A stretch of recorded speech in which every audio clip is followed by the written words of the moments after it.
Y llego entonces a la sección de ideales y anillos cociente.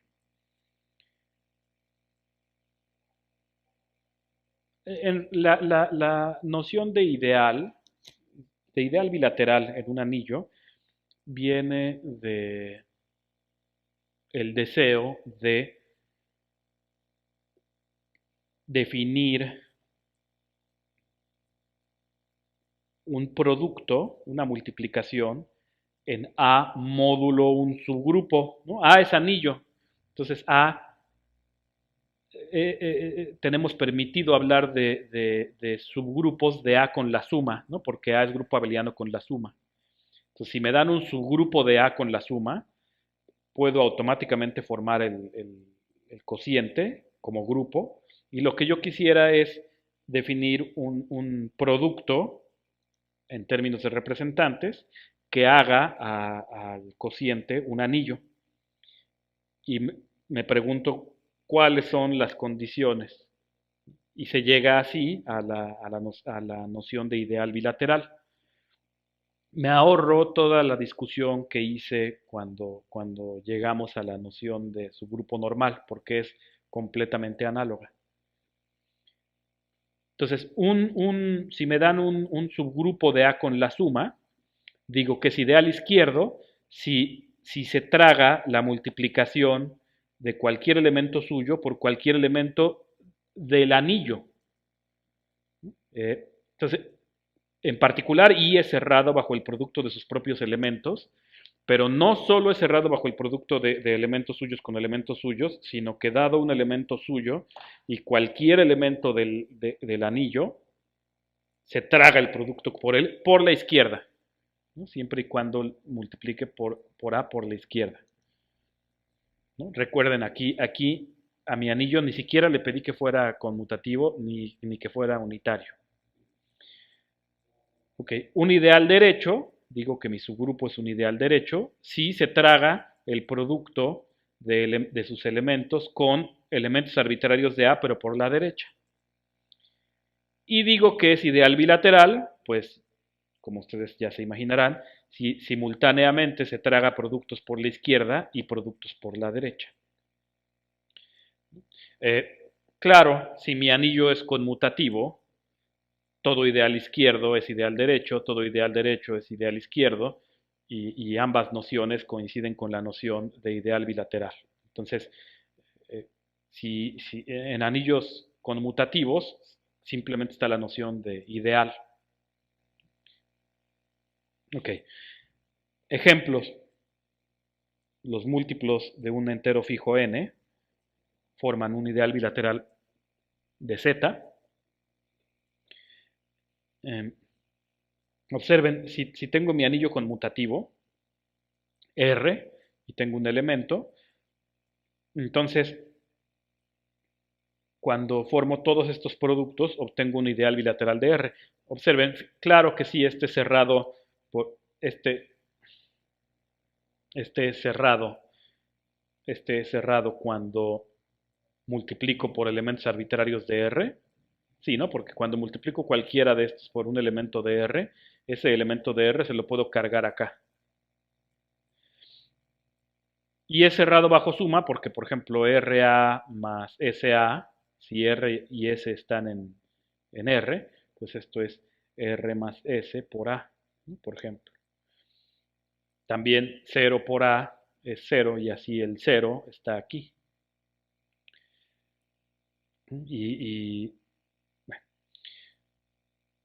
y de hecho observen, pues este es entonces bueno, que eso lo regresaré en un momento. Perdón, iba yo a decir algo, iba yo a adelantar.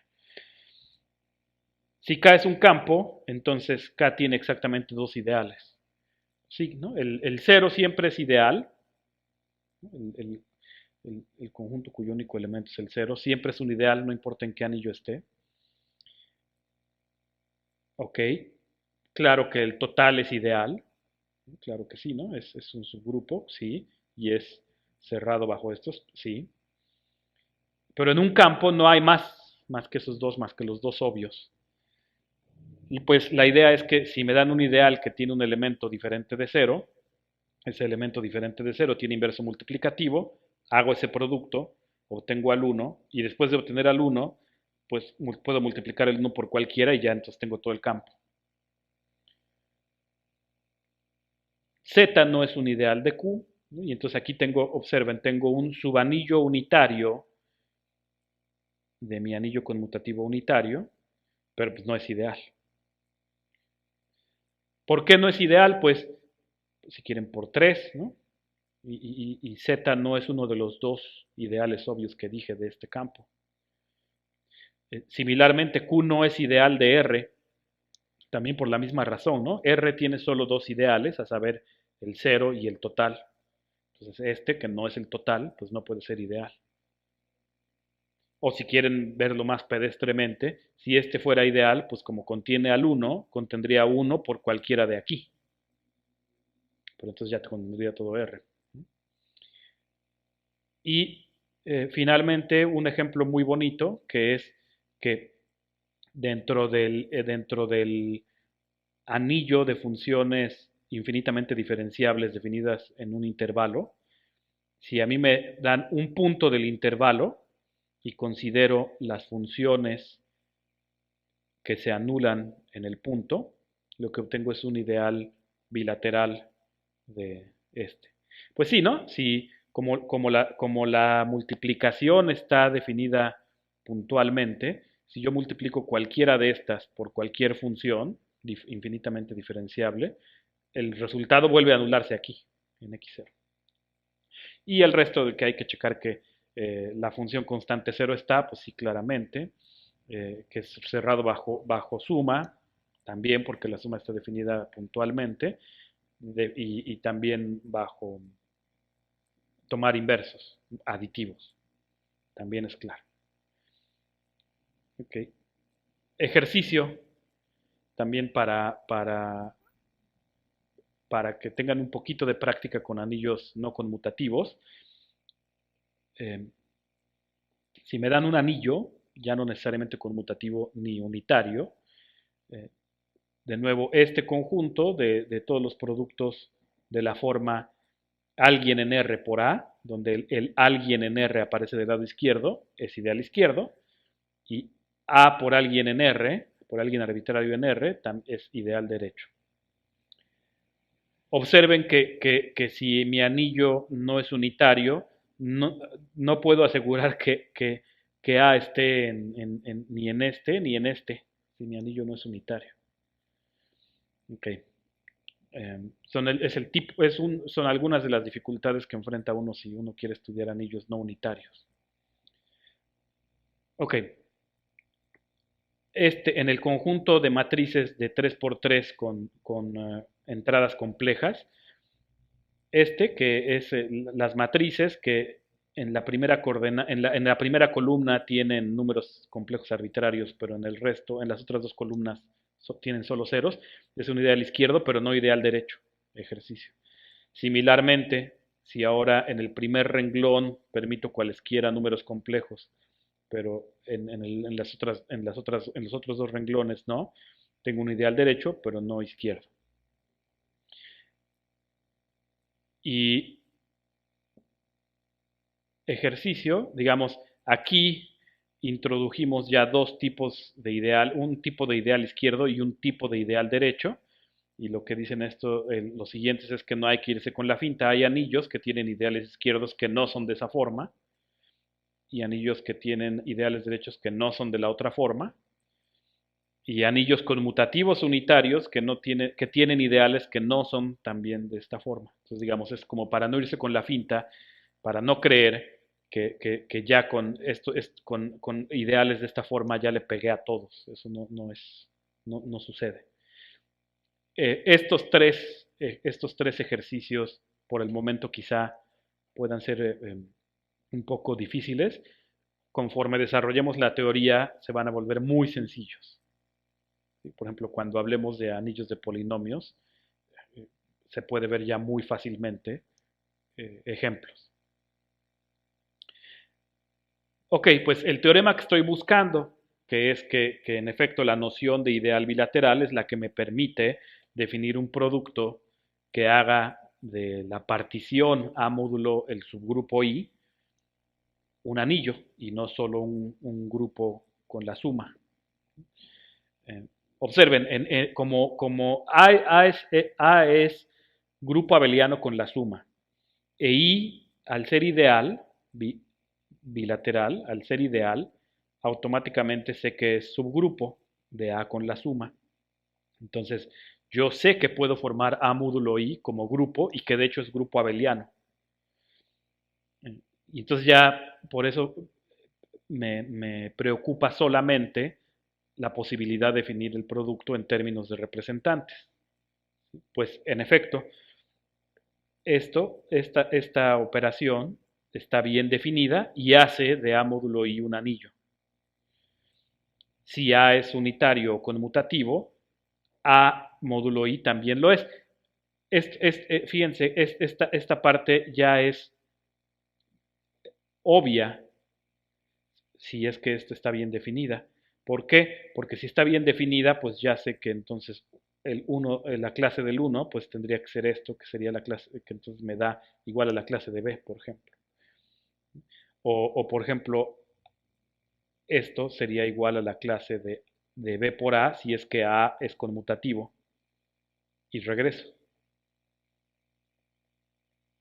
Es decir, la última afirmación de que si A tiene una de estas dos propiedades, entonces esta también tiene esa propiedad correspondiente, esa ya es muy sencilla.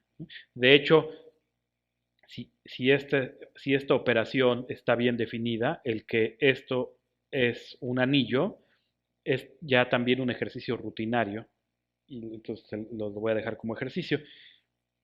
Y así solo me voy a concentrar en mostrar que si I es ideal bilateral, entonces esto me da una operación bien definida. Es decir, si en lugar de A pongo otro representante y en lugar de B pongo otro representante, el producto quizá cambie, pero dentro de A, pero no la clase de equivalencia módulo I.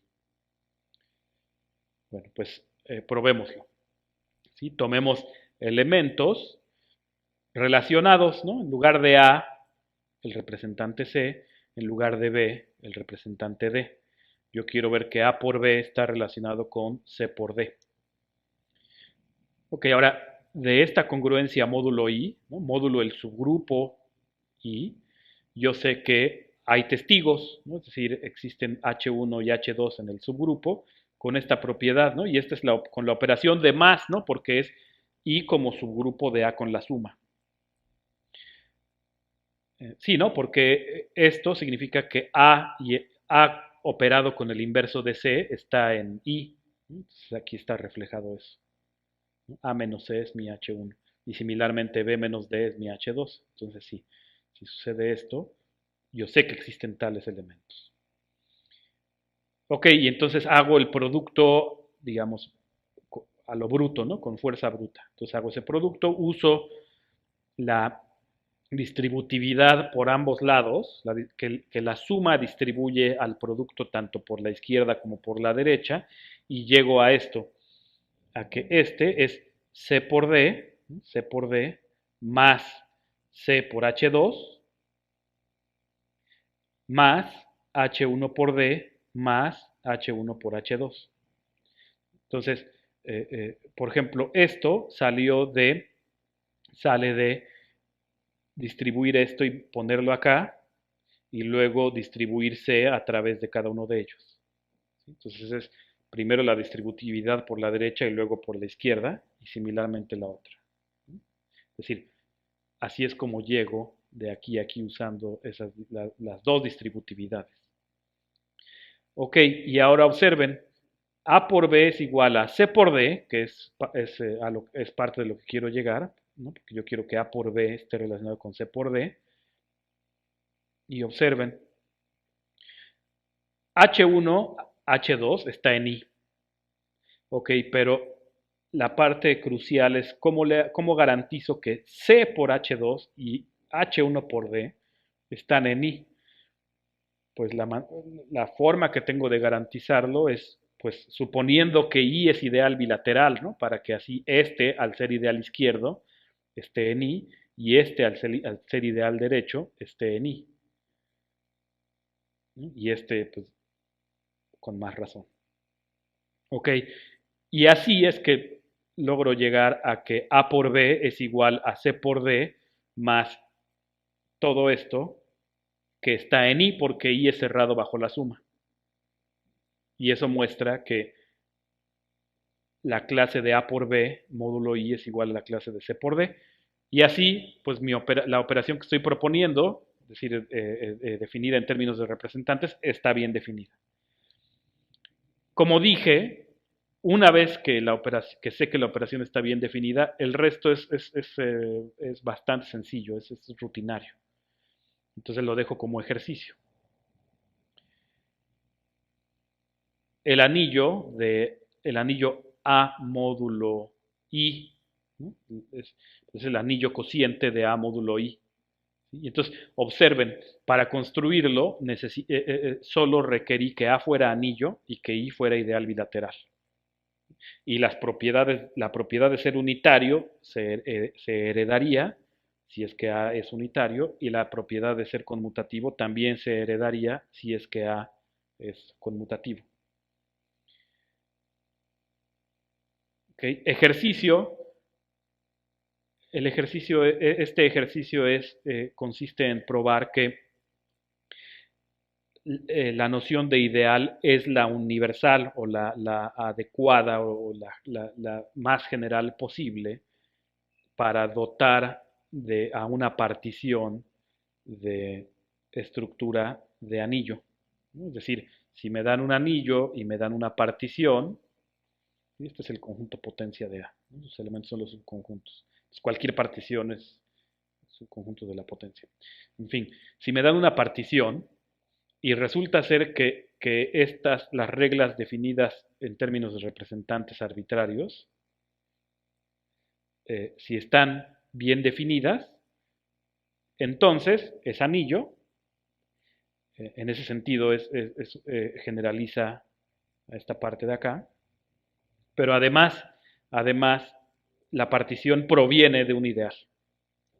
Y el ideal lo encuentro fácilmente, como hacía yo en grupos, como la clase de equivalencia del neutro. Ok. Ahora me pregunto si todo subconjunto de un anillo conmutativo unitario genera un ideal. Y la respuesta es sí. Aquí me voy a enfocar en anillos unitarios para evitar el problema este que les dije, que les mencioné aquí, que si no supongo que R es unitario, no sé si A está en este conjunto, porque no sé si hay un 1 que me permite expresar A como 1 por A. Entonces, por eso, para evitar, para evitar entrar en esos tecnicismos que por el momento no me interesan, voy a trabajar en anillos unitarios y, y para que la descripción de los ideales generados sea todavía lo más simple posible, voy a trabajar solo en anillos conmutativos unitarios. En cierta forma, la teoría de anillos conmutativos unitarios ya es lo suficientemente complicada como para, como para además querer hacer de una vez la teoría general sin estas hipótesis. Eh, Generación de ideales en anillos conmutativos unitarios correspondería a la generación de un subgrupo normal dentro de un grupo, ¿no? Y recuerden que si me dan un subconjunto de un grupo, este subconjunto genera un subgrupo, que es el mínimo subgrupo que lo contiene, pero también genera un subgrupo normal, que es el mínimo subgrupo normal que lo contiene, y que puede ser más grande que el subgrupo a secas generado por el subconjunto. Sucede algo similar. Eh, Sucede algo similar, claro que el ideal generado no va a ser, no va a tener al 1. En fin, eh, que hay algunos matices de diferencia. Ok, me pregunto si todo su conjunto genera un ideal. La respuesta va a ser sí. La respuesta primero está dada en términos conjuntistas para la existencia y después se da una descripción explícita de cómo son los elementos de este ideal generado por mi subconjunto. Entonces, para la respuesta conjuntista, comienzo con una familia no vacía de ideales de mi anillo conmutativo unitario y digo simplemente ideales por conmutatividad. Yo sé que en un anillo conmutativo, ideal izquierdo e ideal derecho son la misma noción. Bueno, pues si tomo una de esas familias no vacías de ideales, su intersección, y aquí debí de haber puesto esta otro F con esa fuente, ¿no? F caligráfica, es un ideal de nuevo.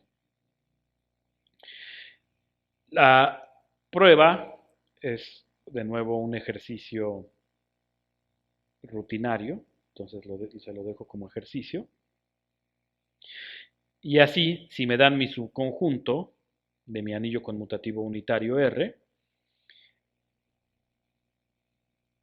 la familia de ideales de R que contienen a S es no vacía, ¿okay? La tomo su intersección, y su intersección es entonces un ideal que contiene a S, y claro que está contenido en cualquier ideal que contenga a S, ¿no? Porque pues, lo tuve intersectando todos, ¿no?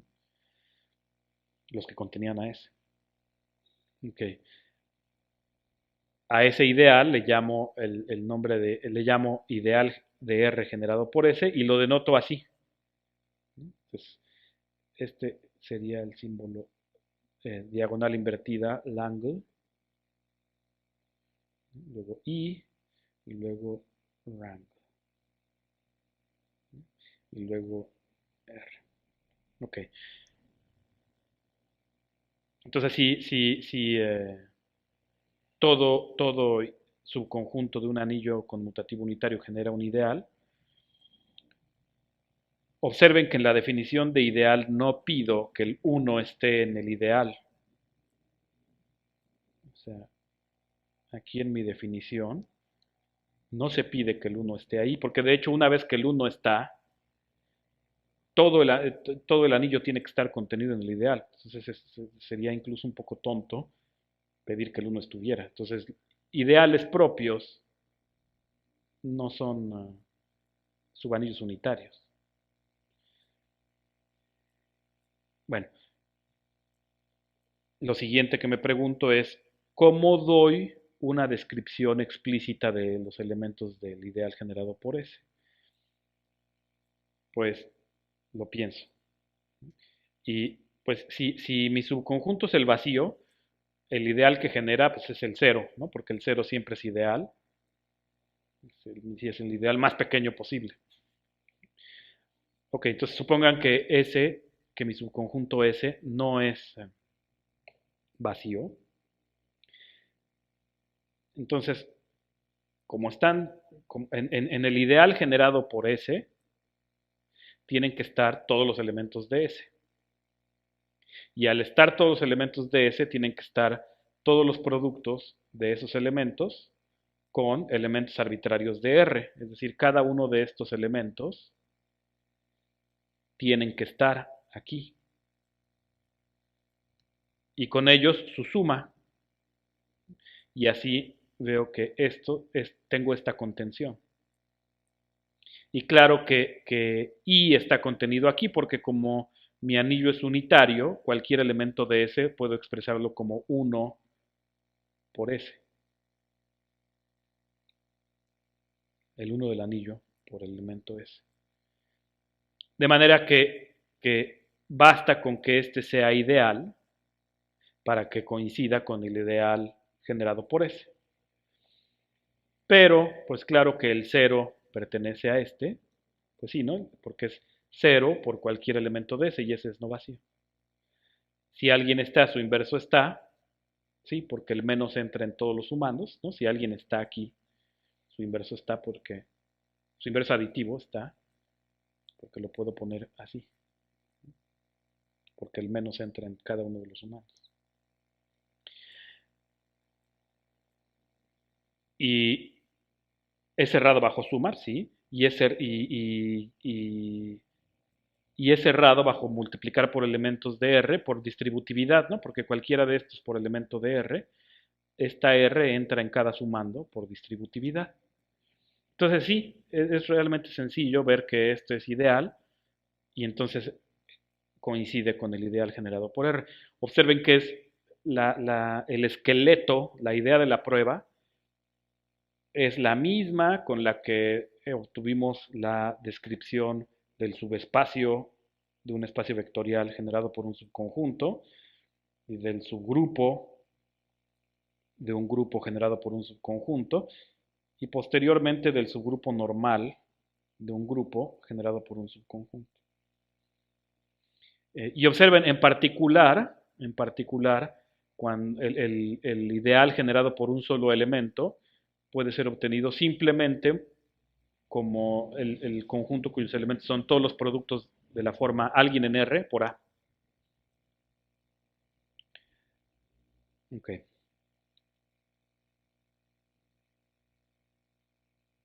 Algunos tipos especiales de ideales en anillos conmutativos unitarios que van a jugar un papel importante posteriormente y que juegan un papel muy importante en álgebra conmutativa y en geometría algebraica. Un ideal de un anillo conmutativo unitario es primo si es propio y cada vez que tenga un producto es porque alguno de los factores ya estaba.